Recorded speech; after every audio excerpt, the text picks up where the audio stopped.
Let's be real, Napoleon Bonaparte didn't conquer a continent all by himself. No way. He had his crew, his 26 marshals.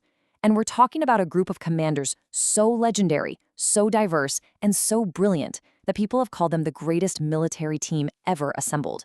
These are the guys who literally redrew the map of Europe. And get this.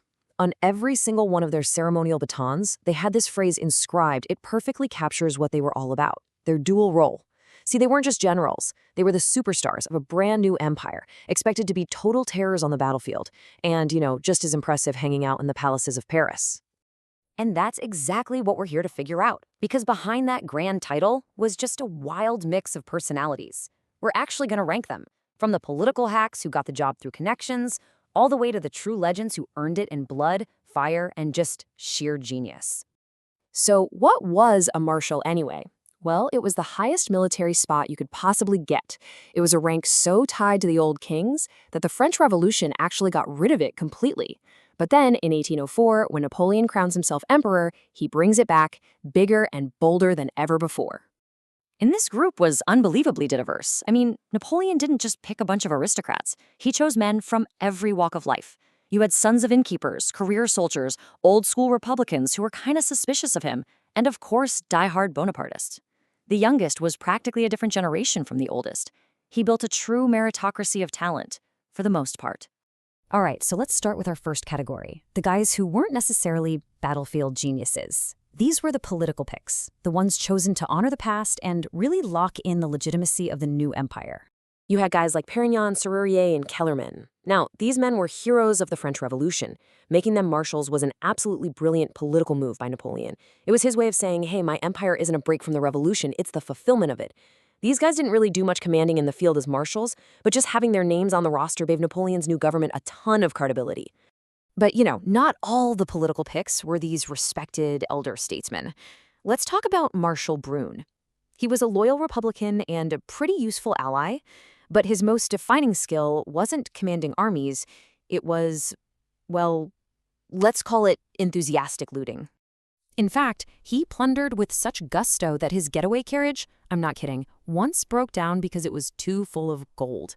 And while he had some military skill, his reputation as this voracious plunderer definitely put a ceiling on his career under the emperor. So, from the political operators, we're going to move to the men who were defined by something else entirely.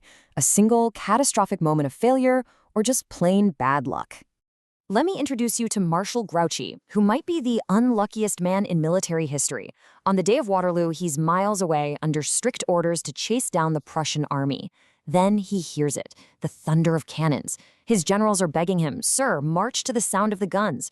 But Grouchy, he makes the fateful choice to stick to his literal, written orders. The result? His 30,000 men never make it to the battle, Napoleon is defeated, and, well, fair or not, Grouchy's name is forever tied to that single failure. Okay, so we've met the political guys and the tragic figures. But what about the ones who got the job because they were just tough, ruthless fighters? The brawlers, the opportunists. Oh yeah, that's where things get really, really dramatic. This next section, this is all about the most complex and ambitious men in the group, the ones whose rivalry with Napoleon himself really defined their careers and led to the most infamous betrayal of them all. Which brings us to the incredible story of Marshal Bernadotte. This guy was a brilliant general, a fierce rival to Napoleon, and even family. He married Napoleon's old flame. Then, in a totally wild twist of fate, he gets elected Crown Prince of Sweden. And when push came to shove, he chose his new country over his old boss, joining the coalition against France. His betrayal was absolute, and his legacy is the only one that actually outlasted Napoleon's. The House of Bernadotte still rules Sweden to this day. It's just unbelievable. So we've seen the political hacks, the unlucky, and the traitors. Now it's time for the absolute legends. The men who weren't just good, they were brilliant administrators and peerless commanders who really were the core of Napoleon's whole war machine. First up is Marshal Suchet, and to understand his particular brand of genius, you only need to know one thing.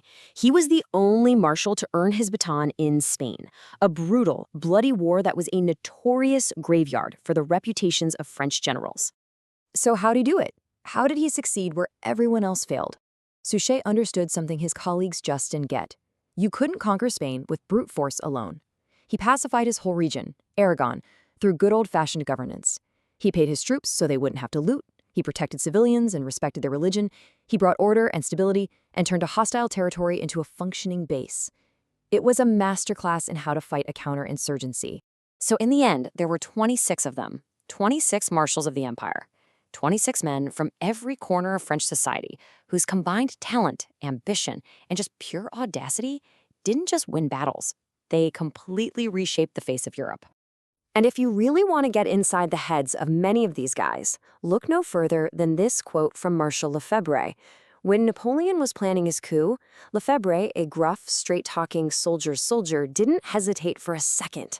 His solution to political problems was, well, simple and direct. It just perfectly captures that blunt, action-first attitude that made them so terrifyingly effective in a fight.